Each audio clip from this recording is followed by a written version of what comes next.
আজকের গল্প অমৃতা ব্যানার্জির লেখা আত্মজের সঙ্গে।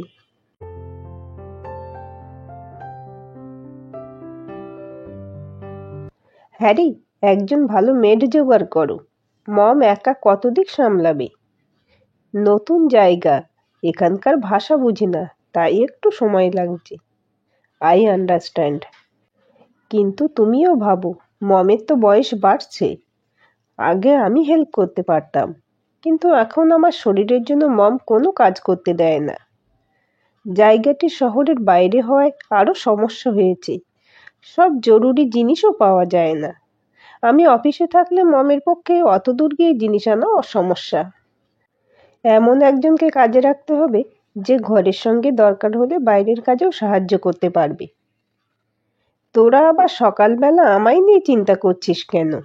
ঘরের কিছু কাজ করার ক্ষমতা আজও আমার আছে। সেইটা বললে তো হবে না মম। হ্যারির কাছে শুনলাম তোমার লাস্ট রিপোর্ট অনুযায়ী আর্থ্রাইটিস বেড়েছে। হ্যারি একটা বহুজাতিক সংস্থায় কর্মরত। নতুন প্রজেক্টের জন্য তাকে হায়দ্রাবাদে বদলি করা হয়েছে। কাছাকাছি থাকার জায়গা একমাত্র Singapore township. Singapore township Hyderabad মানচিত্রের মধ্যে স্থান পেলেও আদপে এই জায়গাটি মূল শহর থেকে বহু ক্রোশ দূরে জনবিরল অঞ্চল। দু একটি বহুজাতিক সংস্থার দপ্তর এইখানে থাকায় কয়েকটি অ্যাপার্টমেন্ট গড়ে উঠেছে এবং শহরের বাইরে থেকে আসা কর্মীরা সেইগুলিতেই থাকে। হ্যারি এইখানে মা পরমা ও স্ত্রী জেসিকাকে নিয়ে 1 সপ্তাহ হলো এসেছে। 3 জনের সংসারে কোনো অশান্তি নেই। আগে পরমা দেবী ও জেসিকা মিলে সকালে রান্না করতেন। তারপর হ্যারি ও জেসিকা অফিসে চলে যেত। পরমা দেবী তারপর ঘরের বাকি কাজ সেরে নিতেন। পরিচারিকা রাখার প্রয়োজনীয়তা কোনোদিন হয়নি। পরমা দেবী নিজে সব কাজ করতে পছন্দ করেন। কিন্তু জেসিকা এখন 5 মাসের অন্তঃসত্ত্বা এবং তার কিছু সমস্যাও রয়েছে।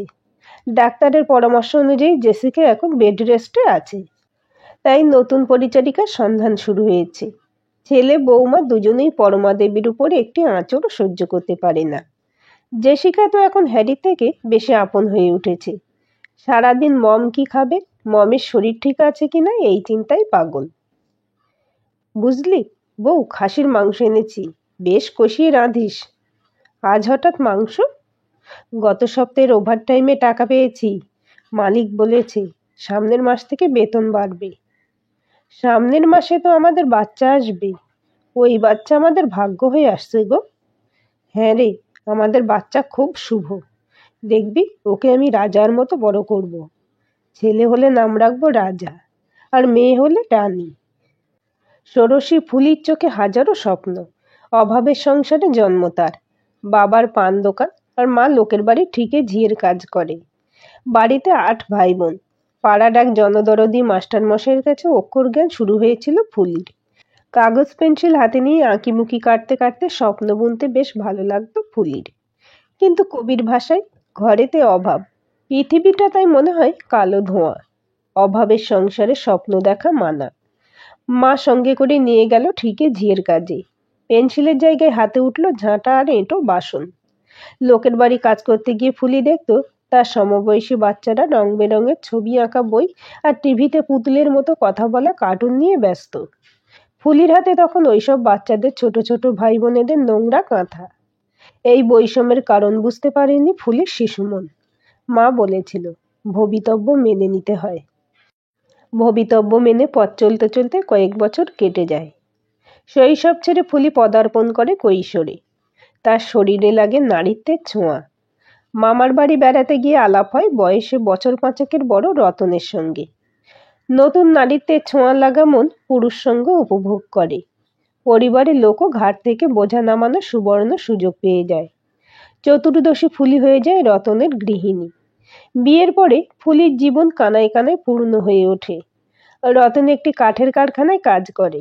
উপার্জন আহামরি না হলেও ফুলির বাপের বাড়ি থেকে বেশি। রতন পছন্দ করে না ফুলি লোকের বাড়িতে ঝি বিক্রি করুক। তাই এখানে সসম্মানে ফুলি করে শুধু নিজের সংসারের কাজ।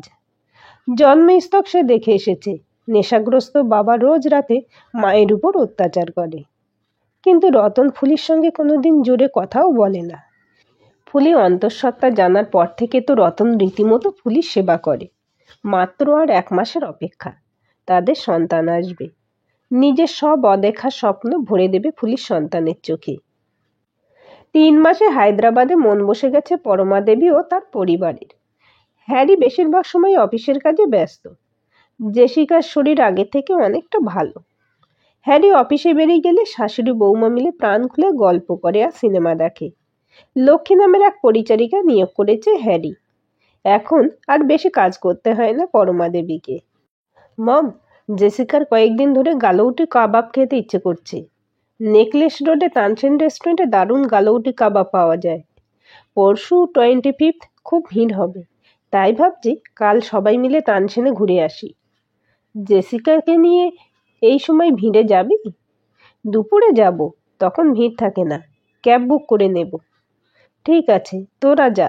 সব জায়গায় এই বুড়িকে নিয়ে যাওয়ার প্রয়োজন নেই। নিজেরা মজা কর। নো ওয়ে মম, তোমাকে ছাড়া আমরা মজা করার কথা ভাবতেই পারি না। জেসিকার জন্য গলৌটি কাবাব আর তোমার জন্য বিরিয়ানি প্যাক করে নিয়ে আসবো। আমি ব্রাউনি বানাবো তোদের জন্য। গ্রেট, সবাই বাড়িতে বসে মজা করে খাবো। প্রাকৃতিক নিয়মে নির্দিষ্ট দিনে ফুলি এক পুত্র সন্তানের জন্ম দেয়। সন্তানের জন্মের সময় রতন ফুলির কাছে থাকতে পারেনি। কিছুদিন ধরে কারখানায় কিছু ঝামেলা চলছে। জ্ঞান ফেরার পর থেকে ফুলির চোখ শুধু খুঁজছে রতনকে।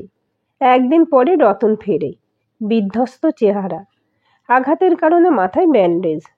কারখানার মালিক অসাধু কাজের সঙ্গে যুক্ত থাকায় গ্রেপ্তার হয়েছে। কারখানা বন্ধ হয়ে গেছে। রতন এখন বেকার। ক্রিসমাসের সকালে পরমা দেবী কেক তৈরি করছেন। মমের হাতে তৈরি চকলেট কেকের জন্য হ্যারি পাগল। কিন্তু হঠাৎ বিকট শব্দে পরমা দেবীর হাত থেকে কেক বানানোর সরঞ্জাম পড়ে যায়। স্নান করতে গিয়ে জেসিকা বাথরুমে পা পিছলে পড়ে গেছে। প্রচণ্ড ব্লিডিং হচ্ছে। হাসপাতালে ভর্তি করার পর ডাক্তার বলছেন অবস্থা আশঙ্কাজনক। হ্যারি মমকে জড়িয়ে ধরে বলে, মম, তুমি জেসিকা আর আমাদের ভাবি সন্তান আমার জীবন।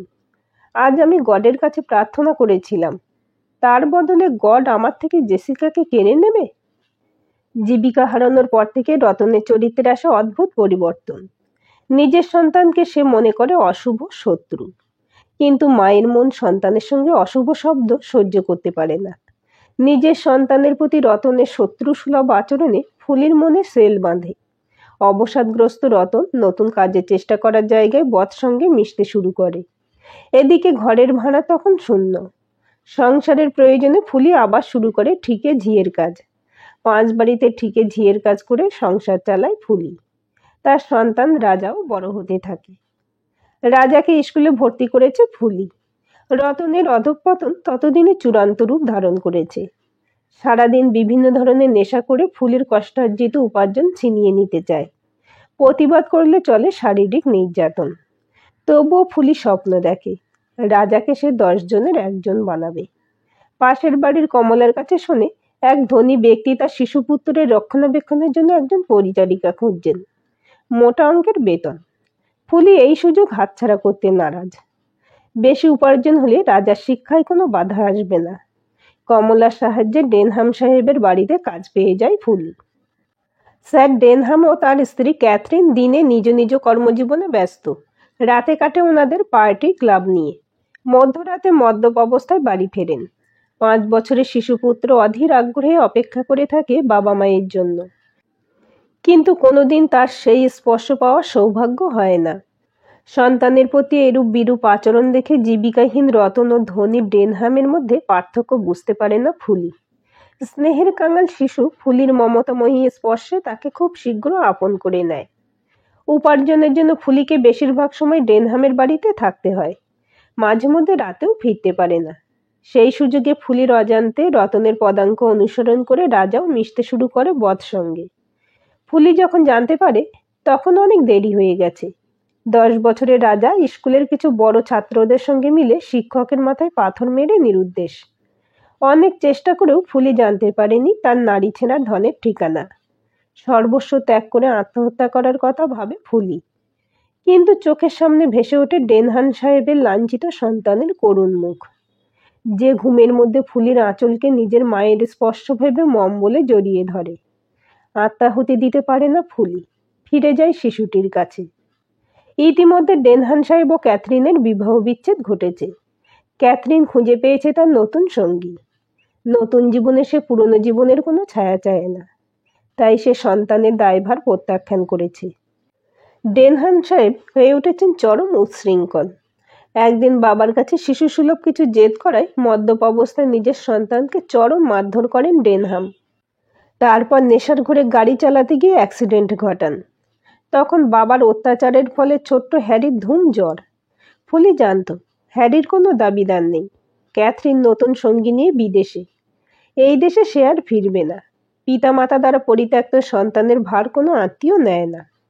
ফুলি জানার চেষ্টা করেনি সেই দুর্ঘটনার পরে ডেনহাম জীবিত না মৃত। জ্বরে আচ্ছন্ন হ্যারিকে কোলে নিয়ে রাতের আঁধারে সে বেরিয়ে যায়। দিগ্ভ্রান্তের মতো পথ চলতে চলতে পৌঁছে যায় রেলওয়ে স্টেশনে। সামনে দাঁড়িয়ে থাকা ট্রেনে উঠে পড়ে। ভাগ্যগুণে সেই কামরাতে ছিলেন স্বেচ্ছাসেবিকা রিমা রায়। ফুলিকে দেখে ওনার অভিজ্ঞ দৃষ্টি কিছু সন্দেহ করে। পরিত্যক্ত মহিলা ও শিশুদের নিয়ে একটি আশ্রম চালান রিমা রায়। সেই আশ্রমে ঠাঁই পায় ফুলি ও হ্যারি। ফুলি কিছু লেখাপড়া ও হাতের কাজ শেখে। রিমা রায় তার নতুন নামকরণ করেন পরমা। পরমা হাতে বানানো জিনিস বিক্রি করে নিজের ও হ্যারির জন্য উপার্জন শুরু করে। হ্যারিও লেখাপড়া শিখতে থাকে। পরমা ওরফে ফুলি হয়ে ওঠে হ্যারির মম, তার সবচেয়ে আপনজন। নিজের বাবা মা ছেড়ে যাওয়ার পর যিনি মমতার শীতল ছায়ে হ্যারিকে আগলে রেখেছেন। ইঞ্জিনিয়ারিং পড়া শেষ করে হ্যারি একটি বহুজাতিক সংস্থায় চাকরি পায়। সেইখানে আলাপ জেসিকার সঙ্গে। মাত্র 1 মাসের বিয়ে পরে জেসিকার স্বামী মারা গিয়েছিল। দাদা বৌদির সংসারে সে তখন বাড়তি। ভারী মিষ্টি মেয়ে জেসিকা। অল্প দিনের মধ্যেই হ্যারি ও জেসিকার সঙ্গে ঘনিষ্ঠ সম্পর্ক গড়ে ওঠে। জেসিকাও চায় একটি ভালোবাসা জড়ানো সংসার। পরমা দেবী ও হ্যারির সব কথা শুনে জেসিকা বোঝে এই মা ছেলের পরিবারের থেকে আপন কেউ হতে পারে না। জেসিকা হয়ে ওঠে পরমা দেবীর পরিবারের নতুন সদস্য। মমকে চোখে হারায় হ্যারি ও জেসিকা। সংসারের জোয়াল টানার জন্য একদিন হ্যারির পরিচারিকার কাজ করেছিল ফুলি। আজ তার আরামের জন্য পরিচারিকা নিয়োগ করেছে হ্যারি। অভিনন্দন মিস্টার হ্যারি, আপনি এক সুস্থ পুত্র সন্তানের পিতা হয়েছেন। আপনার স্ত্রীও এখন সুস্থ।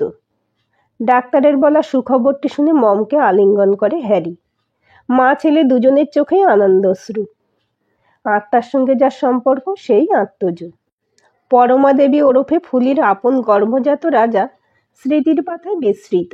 মায়ের সঙ্গে আত্মার সম্পর্ক তার ছিল না, কিন্তু হ্যারির সঙ্গে পরমা দেবীর সম্পর্ক আত্মিক। হ্যারির জন্য উনি মৃত্যুর মুখ থেকে ফিরে এসেছেন। বেপরোয়া হয়ে ঘর ছেড়েছেন, শহর, এমনকি নিজের নাম পরিবর্তন করেছেন। হ্যারির জন্য ঠিকেজি ফুলি আজ কর্পোরেট জগতের মিস্টার হ্যারি রেসপেক্টেড মাদার। হ্যারির সঙ্গে নিজের জীবনের অনেকটা পথ চলেছেন পরমা দেবী।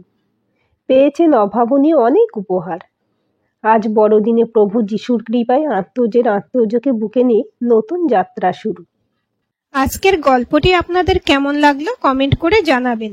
ভালো লাগলে অবশ্যই একটা লাইক দেবেন আর চ্যানেলটা সাবস্ক্রাইব করে সাথে থাকবেন এবং নতুন ভিডিও আপডেট পেতে বেল আইকনটি ক্লিক করে রাখুন।